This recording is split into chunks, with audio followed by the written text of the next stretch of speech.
이 문제를 좀 더 건조하게 접근했어야 된다. 그러니까 음. 이제 이런 의혹이 있다 해명해라. 그럼 해명을 갖다 건조하게 하고 그 듣고 그다음에 해소가 안 되면은 또 다른 질문을 이런 가운데서 이제 이게 의혹이 해소되는 건데 갑자기 원희룡 장관이 그냥 백지화를 빵 시켜버리니까 저 같은 경우에 딱 들어 이건 뭐지? 다음 정부에서 오히려 해라. 이건 이상하다라는 생각까지 하잖아요.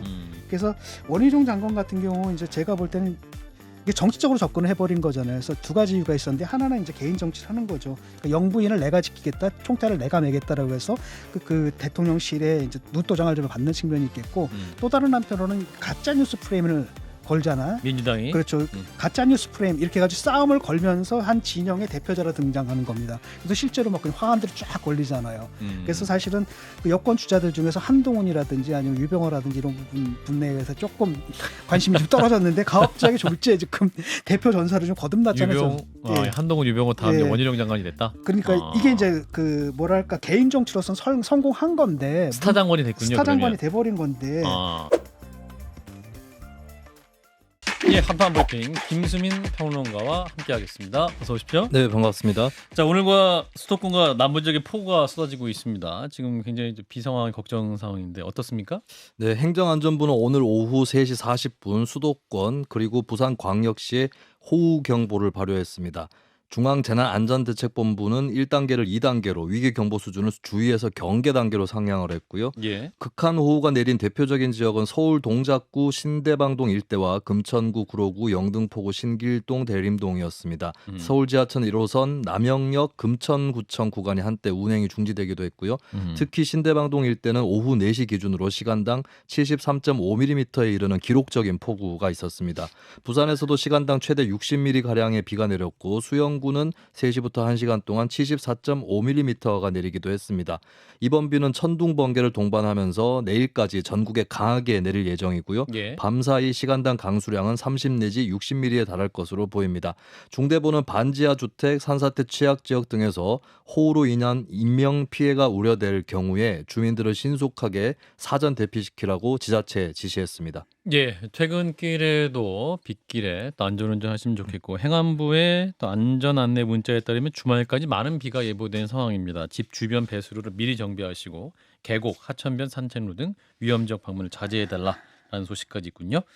자, 이어서 오늘 오후 윤석열 대통령이 리투아니아에서 KBS 수신료 분리징수 시행령 전자결제로 재가를 했군요. 네, 나토 정상회의 참석차 리투아니아를 방문 중인 윤석열 대통령은 전자결제로 개정안을 원격 재가했습니다.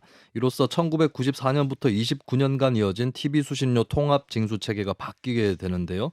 앞서서 오늘 오전 한덕수 국무총리 주재로 열린 국무회의에서 TV 수신료를 전기요금과 분리해 징수하게 한 방송법 시행령 개정안이 의결됐습니다. 예. 이 개정안은 내일 공포되어서 시행되는데 다만 수신료가 폐지되는 것이 아니라 분리징수되는 것이기 때문에 TV를 가진 전기 사용자는 수신료를 낼 의무를 그대로 지게 됩니다. 이 부분이죠. 그러니까 이제 내는 건데 분리해서 내는 건다라는 겁니다. 그죠? 네, 그렇습니다. 그리고 분리징수와 관련해 한전과 방송사 간의 논의가 이어지고 있기 때문에 당분간 신청자에 한해서만 분리징수가 될 예정입니다. 또 관리비에 전기요금과 수신료가 포함되어 있는 그래서 그렇게 해서 청구되는 아파트 단지는 세대 주민들의 의견을 취합해야 분리징수 신청을 할 수 있을 것으로 보입니다. 예. 이런 가운데 한국전력은 후속 조치 들어갔고 KBS는 비상경영을 사장이 선포를 했습니다.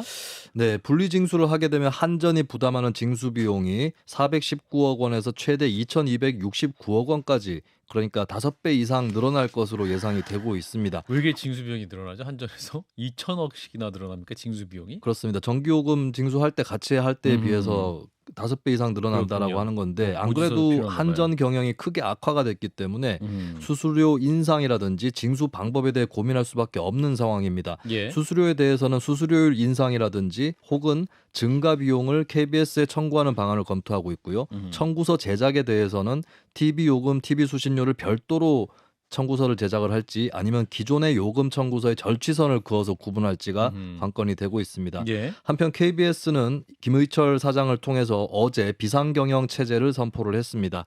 신규 사업 전면 중단, 기존 사업의 원점 재검토 그리고 비상경량의 태스크포스 구성 등을 밝혔고요. 예. 고용 안정은 지키겠다라고 약속을 하면서도 부분적인 고통 분담은 불가피할 수 있음을 같이 강조했습니다. 예. 일단 KBS는 한전과의 협력으로 징수율을 올린다라는 그런 방안을 추진을 하고 있고요. 그리고 예. 이번 시행령 개정안에 대해서 위헌 소송을 낼 계획입니다. 예. 또 한전은 뭐 KBS가 징수 비용을 분담하지 않으면 그 손해배상 의무 발생 가능성을 무릅쓰고라도 계약 중도 파기할 수 있다. 뭐 이런 입장까지 나오고 있는 상황인데, 자 어려운 상황이네요. 자 KBS 수신료 분리징수 현장에서 지금 어떻게 잘 시행될 수 있을까요? 다양한 사례가 있을 것 같군요. 그건 잘 모르겠어요. 잘 될지 안 될지 모르겠는데 예.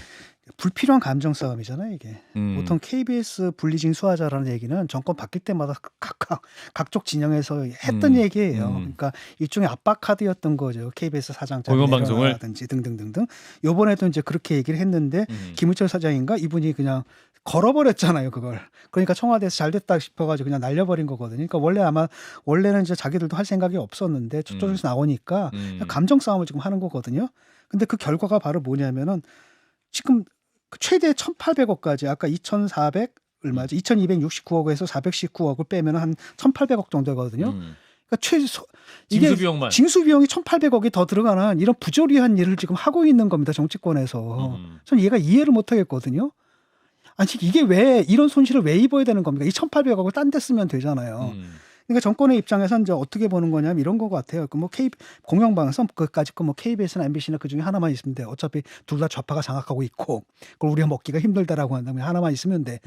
그러니까 이렇게 그 생각을 하고 그냥 막 밀어붙이는 것 같거든요. 그래서 과연 이제 얼마나 징수가 잘 될 것이며 그다음에 징수가 된다면 구체적으로 액수가 얼마일 것이며 그 이후에 이제 KBS는 어떻게 될 것이며 예. 이런 것이 좀 아직 앞으로 이제 지켜봐야 될 것 같습니다. 근데 이제 정권의 태도는 그냥 손봐주겠다. 너희들 손봐주겠다. 버릇 고쳐주겠다. 대충 이런 정도인 것 같아요. 김 소장님은? 손봐주겠다 그러면 맴매를 때려야지 사형을 내리면 안 되는 거 아닙니까? 이건 지금 사실상 뭐 KBS한테 문 닫으라고 그러니까 하는 신경 안 얘기나. 그렇죠. 그러니까 문 닫아도 상관없다는 지금 태도거든요. 네. 이게 대개는 이런 게 이제 압박용이고 압박용인데. 그러다가 이제 슬쩍 뒤로 접어왔잖아요. 늘 그래 왔거든요. 이번에 그냥 가버린 거라는 거죠. 근데 이제 시행령을 고쳐서 이렇게 하는 거잖아요. 뭐 그러니까요. 이제 좋은 아이디어라고 홍준표 시장도 뭐 얘기를 하고 있고 하는 것도 제가 봤고. 근데 사실 수신료 다 내기 싫어하죠. 뭐 아직 유튜브 보지 누가 이거 보냐 그러는데 문제는 유튜브에서 KBS를 보고 있다는 것도 저 이제 사실 좀 전제를 둬야 된다고 생각하는데 이 모든 논의에 앞서서 수신료 관련돼선 헌법재판소에도 관련 논의를 한 적이 있습니다. 예. 99년에 이와 관련된 논의하면서 수신료 금액 결정뿐만 아니라 징수 절차 또한 수신료에 대한 본질적이고 중요한 사항이기 때문에 국회가 스스로 정해서 해야 된다라고 명시를 이미 해둔 문제라서 즉 법적으로 하라는 이야기거든요. 국회에서 논의하라는 것은 정치권이 논의를 하라고 하는 것인데 즉 유권자들이 선택해서 들어와서 국민의 의료의 대의를 국민을 대신해서 민주주의를 실천하고 있는 국회를 빼버린 채 대통령의 결단과 아이디어로 이런 식으로 공영방송의 존립을 정하는 것 이건 옳지 않습니다. 그럼 KBS가 이제 위헌 소송을 걸었지 않습니까? 그리고 말씀하신 바에 따르면 헌재 판단은 그러면 KBS 손을 들어줄 확률이 더 높은 상황입니까? 시행령만 가지고 그 공영방송의 존립을 흔드는 행위에 대해서 헌법재판소가 빠르게 판단을 해줬으면 좋겠습니다. 이게 논의가 누차 말씀드리지만 외국도 수신료 폐지 쪽으로 가고 있는 것도 맞는 사실이거든요. 또 다른 한편에서는 조세 형태로 걷어들이는 나라들도 생기고 있고 이런 논의를 최소한 5년 동안은 좀 지그시해서 정할 문제가 아닌가라고 말씀드리겠습니다. 진 작가님 헌재의 판단까지 가면 뭐 판례가 있다는 얘기는 제가 지금 처음 들었고요. 근데 일단은 사실은 그 통합해서 징수하는 것 자체가 사실은 우리 그 많은 나라에서 그렇게 안 하고 있잖아요. 사실은 이것 자체가 이렇게 그다지 정상적인 방법은 아니기 때문에 분리 징수하는 게 뭐 당연한 건데 예. 어떤 편의 때문에 지금 통합해서 징수하는 것 아니겠습니까? 그래서 이 부분을 헌재에서 어떻게 판단할지는 그건 전 잘 모르겠습니다. 예, 김수진 평론가님, 자 이 논의 어떻게 진행될까? 정말로 이게 네. 그 분리징수를 넘어서 홍준표 시장은 분리징수 넘어서 폐지까지 될 거다 이렇게 또 과격하게 홍 시장은 말씀을 하는데 네. 근데 폐지까지는 일단 뭐 법률에 대한 개정이라든지 이런 그렇죠. 것들이 뒷받침이 돼야 될 것 같고 왜냐하면 지금 분리징수만 해도 헌법재판소에 가서 다투어야 되는 그런 상황이기 때문에 네. 폐지를 쉽게 내다볼 수는 없을 것 같습니다. 예. 근데 이제 이번 사안을 이 분야에 국한시키지 말고 좀 한국 사회 흐름을 일단 살펴보면 어떤 공공성에 있어서 논란이 되는 그런 경우에 공공성을 바로잡고 다시 세우고 하는 과정보다는 비용을 그쪽에서 그럼 대시오. 그러니까요. 예, TBS도 그렇고 예, 그런 식으로 좀 해결의 실마리들이 자꾸 잡히고 있는 것이 아닌가. 그렇다면 정치권이나 언론계에서 이제 스스로 왜 다시 정립을 하지 못하는가.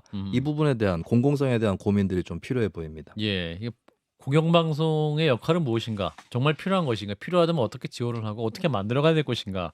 이런 뭐 총체적인 논의도 필요해 보이는데 일단 정부의 속도가 너무 빠르다 이런 인상을 좀 지울 수가 전리품으로 없군요. 보는 게 그냥 방송을.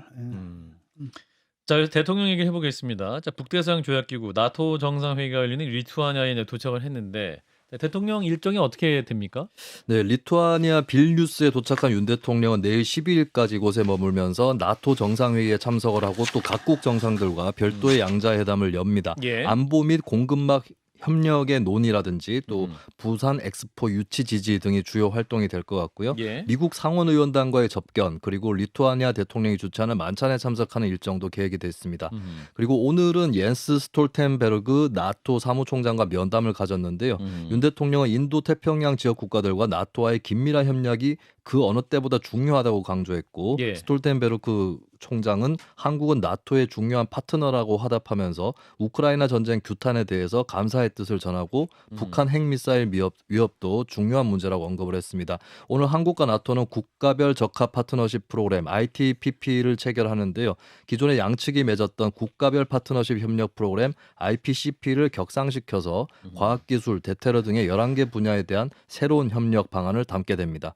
예, 뭐 중요한 논의가 많이 있는 것으로 보이는데, 근데 오늘 그 낮에 기자들이 주로 쓴 내용은 대통령의 산책길이었던 것 같아요. 시차 적응하시면서 이제 산책한 시간을 가졌는데 아메리칸 파이를 함께 불렀다. 이게 무슨 얘기입니까? 네, 현지 시각 10일 저녁에 윤 대통령이 빌뉴스 구시가지를 산책을 했습니다. 예. 뭐 시차 적응이나 컨디션 조절을 위한 것이었는데 예, 야외 식당에서 식사 중이던 미국 상원 의원 일행들과 마주치게 되는데 예, 피트 리케츠 의원이 지난 4월 윤 대통령의 미국 국빈 방문 때 멋진 의회 연설에 감사하다.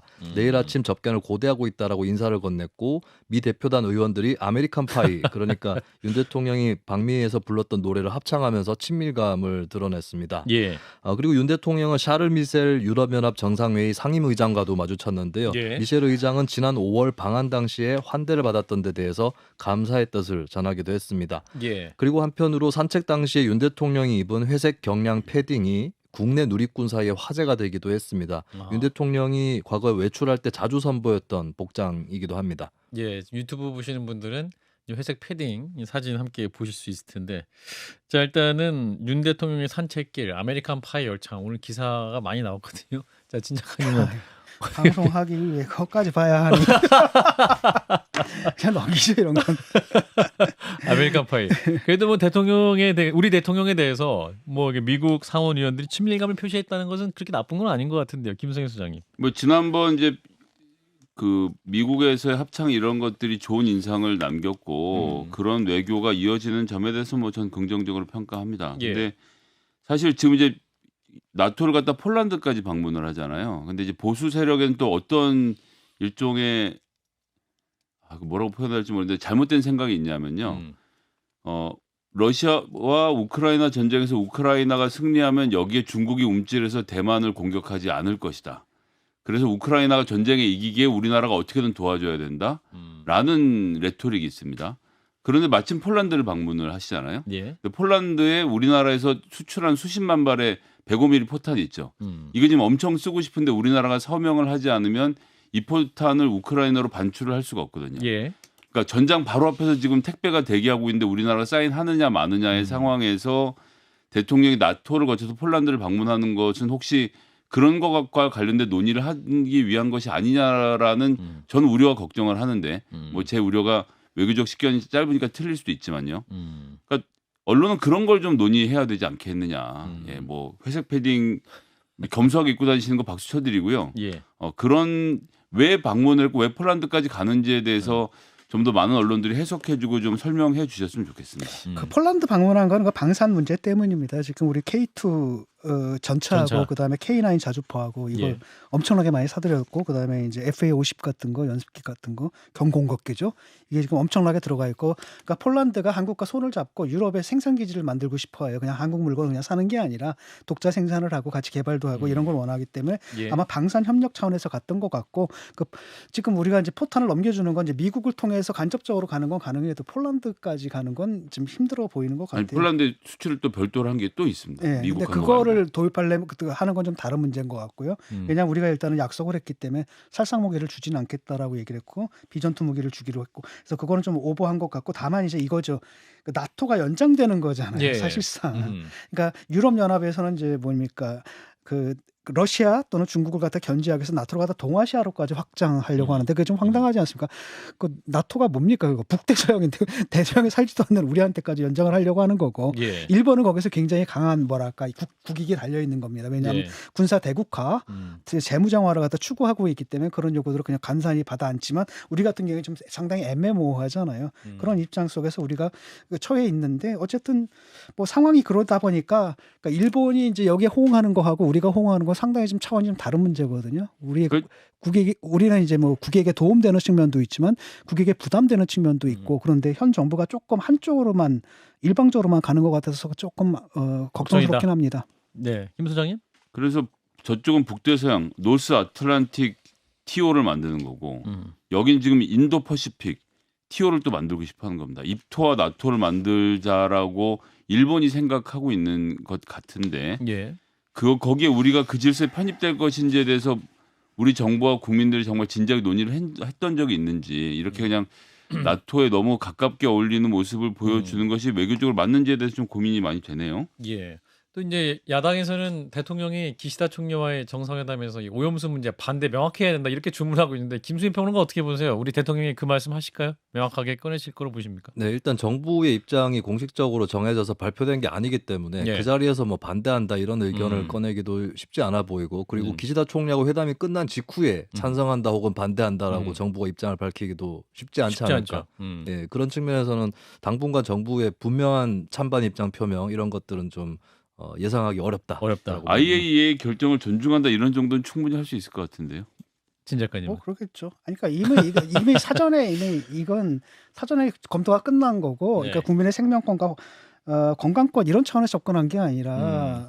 그러니까 한미일 협력 체계 이런 점에서 선언적으로 이미 조건 지어진 거거든요. 그래서 정부의 입장이 사실은 가가지고 반대해도 되거든요. 어차피 반대한다 하더라도 일본은 방류할 것이고 사실 우리가 막을 길은 없잖아요. 하지만 우리 정부는 우리 국민들의 우려를 대변하는 모습을 보여줘야 되는데 사실 일본 정부를 대변해왔단 말이죠. 근데 예.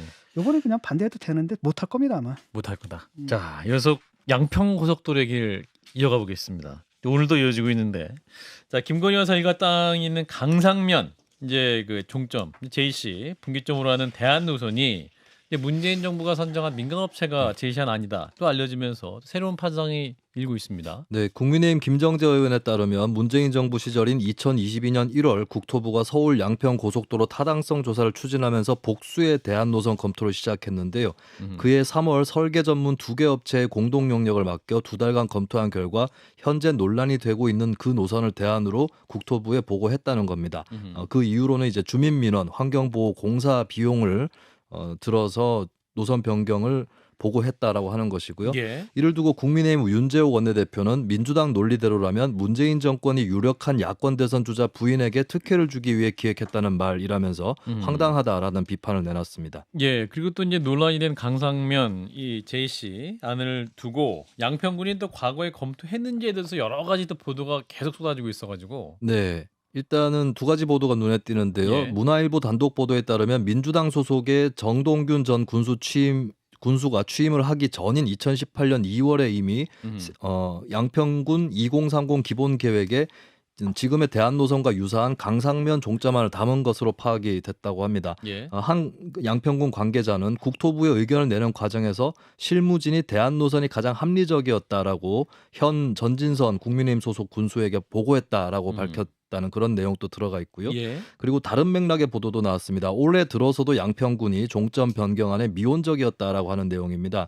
CBS 노컷뉴스 단독 보도에 따르면 지난 1월 16일 국토부가 양평군 의견을 물을 때에 양서면 종점안 원안 없이 강상면 종점안 새로운 안만을 대상으로 의견을 물었고 양평군은 주민들이 수혜를 입을 수 있도록 계획을 수립해달라고 짧게 답변했다라고 하는 겁니다. 그것도 회신이 1월 27일에 마감인데 그것을 10일이나 넘겨서 처음에 공문이 온 지 23일 만에 회신을 했는데도 짧게 대답을 했다는 거고요. 예. 이 두 보도가 모두 맞다고 전제를 한다면 국토부와 양평군의 실무진이 모두 강상면 종점안에 무게를 실었지만 전진성 군수를 위시한 양평군이 뚜렷하게 입장을 내지 않았다. 이렇게 풀이할 수 있겠습니다. 예.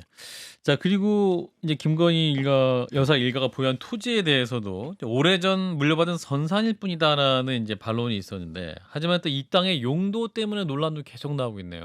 네, 한겨레가 영부인 일가가 양평군에 보유한 29개 필지 총 39,394제곱미터에 대해서 구역별 분석을 했습니다. 예. 가장 큰 비중을 차지하는 것은 31,663제곱미터에 달하는 보전관리지역인데요. 예. 이 지역은 자연환경 보전지역이나 농림지역과 달리 일부 시설이 개발 가능합니다. 가령 아파트는 안 되지만 근린생활시설, 의료시설은 지을 수 있는 땅이고요. 그리고 땅값은 낮지만 계획관리지역으로 바뀌면 큰 이익을 볼 수 있다라고 하는 땅입니다. 예. 그런데 이보다 더 주목받고 있는 것은 3,095제곱미터에 달하는 계획관리지역입니다.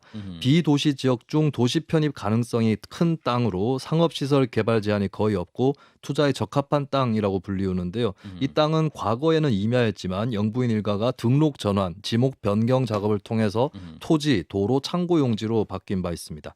그러니까 지목 변경을 했던 거네, 그러니까. 그렇습니다. 그러니까 용도 변경을 해서 이제 상업용 토지가 됐다는 건데, 자, 한편 이제 경찰은 이게 특혜 의혹을 제기한 이해찬 전 총리에 대해서 수사에 돌입했다는데 어떤 내용입니까? 네, 지난 6월 16일 이해찬 전 대표는 전북 전주의 당원 행사에서 윤 대통령은 처가가 땅 투기를 해놓은 곳으로 서울 양평고속도로 노선을 변경해 부당한 이득을 취하게 했다라는 취지로 발언을 했고 예. 이 발언이 유튜브를 통해 중계된 바 있습니다. 이를 두고 국민의힘은 지난 7월 6일 이 전 대표와 이 콘텐츠를 게시한 유튜브 채널 이재명은 합니다를 경찰에 고발한 바 있는데요. 서울경찰청 사이버범죄수사대가 서울 영등포 경찰서에게 사건을 넘겨받아서 검토 중인 것으로 알려졌습니다. 예. 자, 양평고속도로, 서울 양평고속도로 관련 논란 굉장히 지금 뭐 얘기가 많이 나오고 있네요. 지금 새로운 주장은 강상면 종점안이 이미 문재인 정부 시기에 문재인 정부 때 선정한 민간 업체가 냈던 안에도 있다. 뭐 이런 사실들이 관련 의혹에 대해서 핵심적으로 논박할 수 있는 근거가 될 수 있을까요? 뭐 진 작가님부터 말씀해 주시죠. 그 의혹은 좀 조금씩 해명이 되는 것 같거든요. 예. 사실 이 안이 보니까 또 2018년에도 이미 검토된 바가 있더라고요. 그런 안이 이제 다시 받아들여진 거고 왜 헷갈리냐면 이게 애초에는 두물머리 거기 교통정체를 해소하기 위한 이런 사업이었는데 그 하는 김에 이왕 그 고속도로 접근성 이런 걸 높이자라고 하면서 그게 이제 또 다른 요구가 들어온 거죠. 그걸 하다 보니까 적합지를 찾는 가운데 여러 가지 안이 나왔고 이런 가운데서 결국은 이제 원안이 뒤집어지는 이런 일들이 벌어지고 마침 또 공교롭게도 거기에 또 대통령 영부인 가족의 땅이 있다 보니까 이런 의혹이 나온 거거든요. 그래서 예. 저는 이런 의혹이 있으면 철저하게 검증할 필요가 있다고 봐요. 그래서 언론과 그 정치권의 의혹 제기는 타당하다. 이건 가짜 뉴스가 아니다. 다 마땅히 해야 되는 거다라고 보는데 이 문제를 좀 더 건조하게 접근했어야 된다. 그러니까 이제 이런 의혹이 있다 해명해라. 그럼 해명을 갖다 건조하게 하고 그 듣고 그다음에 해소가 안 되면은 또 다른 질문을 이런 가운데서 이제 이게 의혹이 해소되는 건데 갑자기 원희룡 장관이 그냥 백지어로 빵 시켜버리니까 저 같은 경우에 딱 보도 이건 뭐지? 다음 정부에서 오히려 해라. 이건 이상하다라는 생각까지 하잖아요.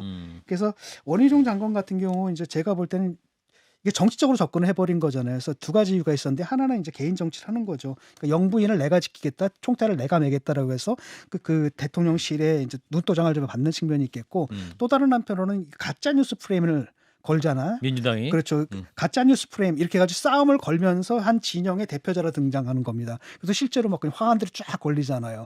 그래서 사실은 그 여권 주자들 중에서 한동훈이라든지 아니면 유병호라든지 이런 분내에서 조금 관심이 좀 떨어졌는데 갑자기 졸지에 지금 대표 전사를 좀 거듭났잖아요.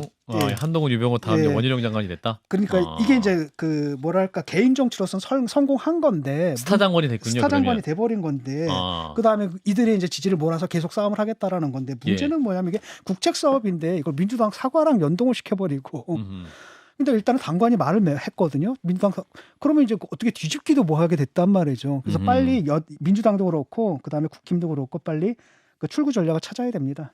김 소장님. 자, KDI가 2년 동안 예비 타당성 조사를 했어요. 해서 정한 노선인데 동해 설계 뭐 이런 데가 이제 문재인 정부 시절 수주를 줬다고 하는데 이분들이 연구 용역을 수행한 것은 2022년 3월 윤석열 대통령 당선부터 2022년 5월 윤석열 대통령 취임 기간 동안 한 것이거든요. 2달 동안 했어요. 뭐 의혹이 있다 없다를 떠나서 KDI가 2년 동안 했던 예비 타당성 조사보다 더 좋은 결과가 2달 만에 쑥 나올 것 같았으면 도대체 KDI는 뭐 하는 데입니까? 라고 해서 KDI 확인을 해보니까 KDI는 국토교통부가 준 노선대로만 우린 한다. 노선에 대한 이 타당성 평가만 한다는 거예요. 근데 그걸 2년 동안 했다는데 그러면 국토교통부는 왜 애시당초 거기다 그렇게 정했는지에 대해서는 아무도 설명을 못 하고 있습니다. 그러니까 노선이 바뀔 수 있죠. 편익이 중요한데 1조 7천억 원짜리 국책 사업을 수행하면서 뭐 하나 제대로 된 기준이나 검토도 없이 후다닥 진행을 하다가 갑자기 어떤 설계에서 나타나서 2달 동안 해보고 강상면이 좋을 것 같은데요라고 말하면 바꿉시다 라고 바꿔지는 것 자체가 여전히 좀 설명이 많이 필요하다는 생각이 들고요. 그다음에 선산 관련돼서도 이 논란에서 이제 앞으로 이게 또 이제 한준호 의원이 이미 작년에 문제 제기했습니다만 불거지겠지만 산 1- 몇 번지라고 붙어 있는 거에서 산을 떼내는 게 지방자치단체에서는 정말 불가능에 가까운 일이라고 지목 하는데 변경, 용도 예. 변경이라고 하죠. 그러니까 땅을 떼서 형질도 변경하고 용도도 변경해서 여기에 병원까지 집어넣을 수 있다고 하면 또 우리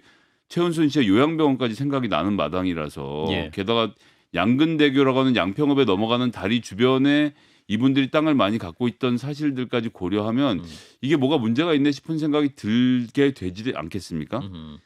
그래서 이 문제는 뭐 진 작가님 말씀처럼 좀 침착하게 해명할 건 해명하고 신경질 좀 그만 냈으면 좋겠어요. 아니 이거 무슨 고발건입니까 이게? 야당이 물어보면 대답을 해주면 되는 거 아닌가요? 근데 예. 저쪽도 뭐 제2의 국정농단 사태다 그건 좀 아니잖아요. 예, 뭐 이 얘기는 잠시 후 만날 이용우 의원과도 충분히 할 수 있을 것 같아서 일단은 여기까지 하겠습니다. 김수민 평론가였습니다. 고맙습니다. 감사합니다. 좋아요. 구독. 알림 설정.